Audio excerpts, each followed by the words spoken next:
Man, you need some Liberty stickers for the back of your truck. At LibertyStickers.com, they've got great state hate, like Pearl Harbor was an inside job. The Democrats want your guns. U.S. Army, die for Israel. Police brutality, not just for black people anymore. And government school, why you and your kids are so stupid. Check out these and 1,000 other great ones at LibertyStickers.com. And of course, they'll take care of all your custom printing for your band or your business at TheBumperSticker.com. That's LibertyStickers.com. Everyone else's stickers suck. All right, y'all, welcome back to the show. I'm Scott Horton. This is the Scott Horton Show. And David Enders is special correspondent for McClatchy Newspapers. He's been in Syria but is now back safe in Lebanon. Welcome back to the show. How are you doing, David? I'm good. Thanks for having me. Well, I'm very happy to have you here. I sure appreciate you joining us. I guess before we get into your recent journalism, can you give us a word on McClatchy's captive reporter in Syria, Austin Tice? Still no news on Austin. We're still hoping for good news soon. Man, that's really too bad. And he was arrested or, well, abducted at least by government forces last August. Is that correct? That seems to be the case. Yeah. All right. Well, we'll try to pay important attention to that. We favor journalists and journalism here on the show, and so we care about stuff like that. We want to know. And freedom in general is kind of a nice thing. Yeah, I also think that. All right, well, listen, okay, let's get to your journalism here. Syrian opposition names U.S. citizen Ghassan Hitto to prime minister post. Who is he, and how important is that? What does that mean? He is a Syrian-American businessman who's lived in the U.S. for pretty much the last 30 years. He's a naturalized American citizen, and he's a CEO at a tech company and or an executive at a tech company, rather. And he's taken a leave of absence to do aid work. He's been active in Muslim American affairs with the Council on American Islamic Affairs, actually. And so he's sort of a known activist, but as far as I know, this is his first foray into politics. And it's possible that he was selected because of his sort of effectiveness in I guess, getting aid into Syria from Turkey. But on a more practical level, we still see the machinations of the government in exile, such as it is, having very little bearing on what's taking place inside the country. Is it too obvious to make the parallel to Ahmed Chalabi and the Iraqi National Congress with these exiles being parachuted in by the U.S. like this? Well, the situation is different. There's definitely, yes, a comparison that can be drawn. I think this is a little less nefarious and more just, I think, a matter,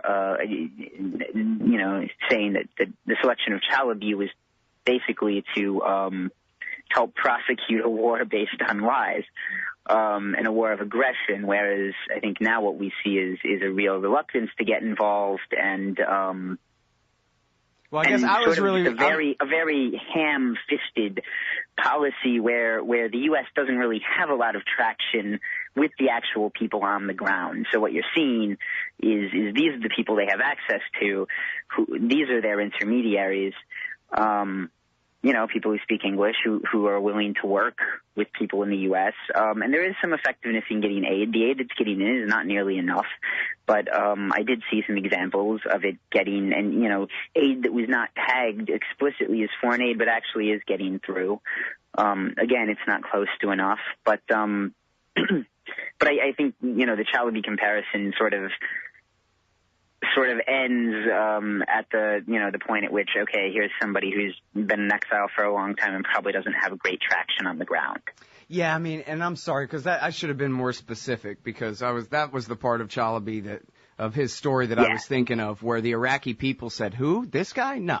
And that was the end of that. Not so much the lying us into war part. In the country this week with guys, I sort of half-jokingly was asking people, and some of them didn't know. I mean, a lot of them don't know the people who run the military council that's associated with the National Coalition. So you just find very little traction for these guys on the ground. Mm-hmm. Okay, and now this may or may not be sort of part of the same question. Can you tell us about the Farouk battalions and or, I guess, any other armed groups that are fighting in the rebellion against the government that are not the al-Nusra Front?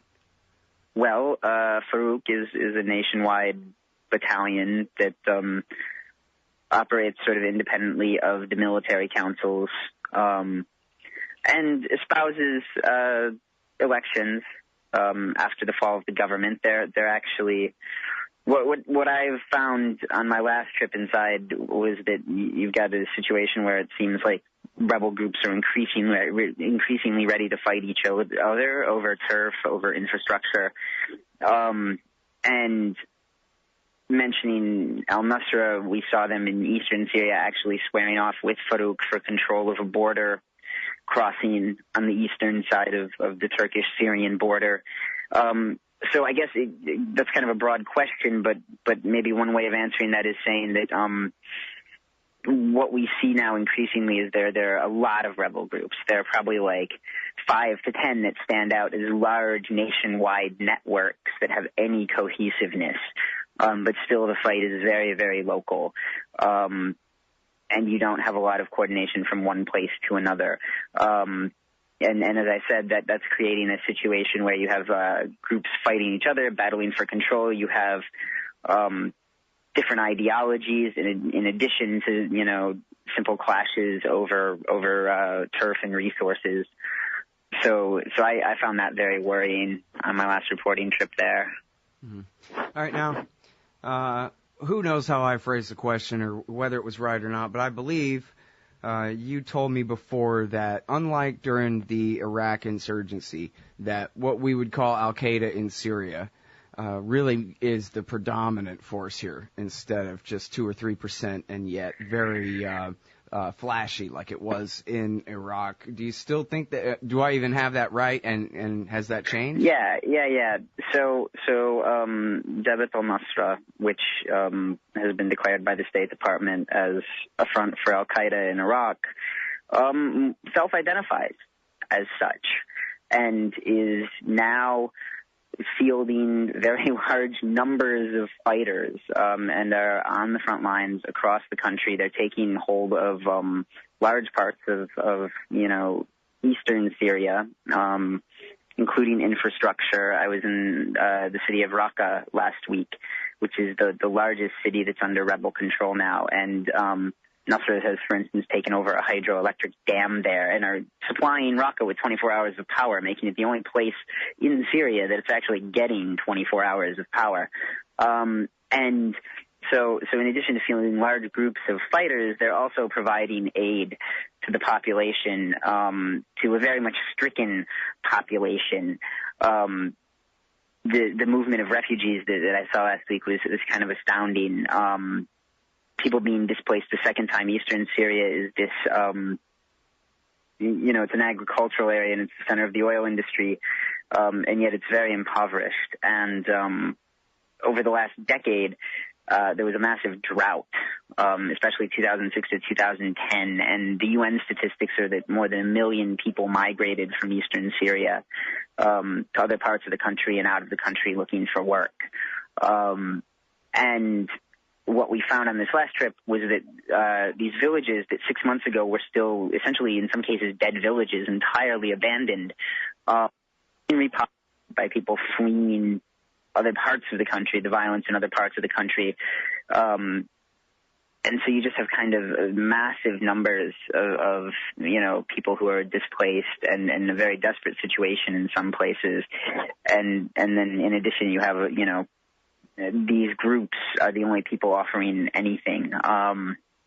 So yes, we've seen an incredible growth of Nusra's, operating capabilities and just their contribution to the fighting against the government. And in some cases, they're being challenged by other groups. They've put down a few demonstrations against them by firing in the air. The group espouses an Islamic State as opposed to elections if the government falls, and a lot of Syrians are not down with that, if you will. Well, yeah, I mean, in one of your articles anyway, it almost sounds like parallels to Iraq in 2006 and 7, where the local Iraqis got sick and tired of the suicide bomber types bossing them around, where we're letting you help us, not you own us now kind of attitude. Yeah, that's very much, I mean, people actually use the word sahwa, which is the word that it means awakening, essentially. And that was the word that the Iraqis in Anbar, who decided to fight some of these militant groups, particularly the Islamic State of Iraq, used during that time, and to still to some extent use. The dynamics in Iraq are changing.